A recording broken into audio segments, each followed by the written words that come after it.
LB243 did have and does have an emergency clause, so it takes effect immediately. LB243 does two main things. The first is to set up a family finding pilot, and the second is to do changes to the Bridge to Independence program.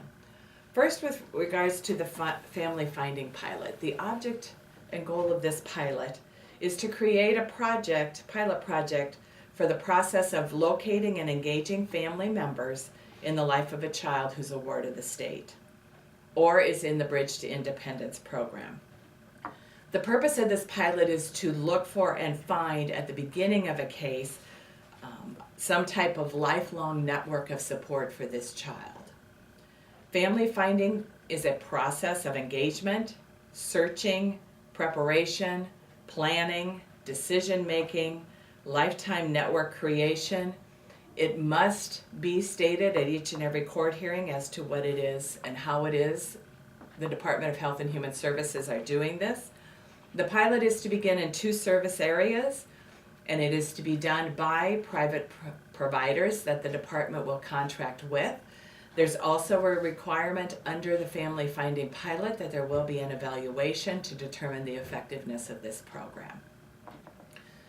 Second part of LB243 deals with the Bridge to Independence changes.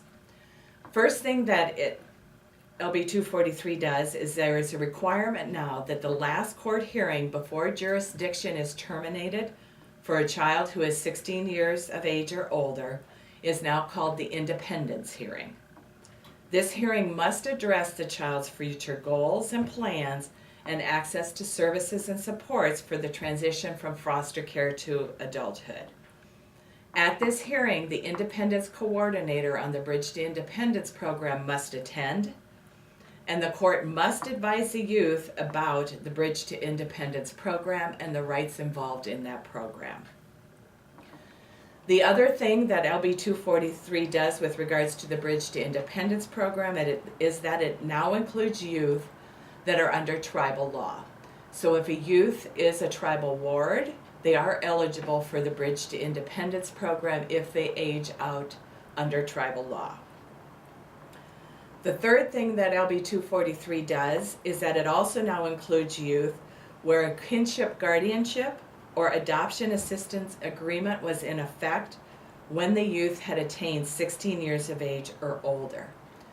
What the system allows it to do, the youth to do, or the family, is to select either to continue to receive their guardianship or adoption payment once the child or youth attains 19 years of age, or they can accept the Bridge to Independence payments. They can do one or the other. The next thing that LB243 did with regards to Bridge to Independence program is that the Department of Health and Human Services must make 4E determinations as soon as possible after the young adult is eligible for the program.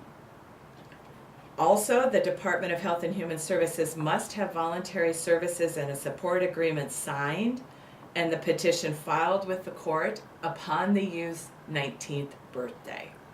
So it decreased the time periods and are now as soon as the child turns 19.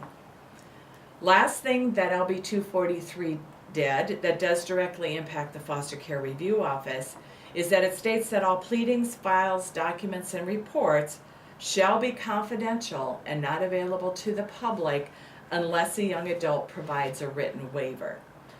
It also states that the Foster Care Review Office shall have access to any and all of these documents that are needed in order for us to complete our case file review process. We will be working with the courts in the upcoming months to determine the best and most feasible way for us to ensure that we are getting copies of all of the relevant documents.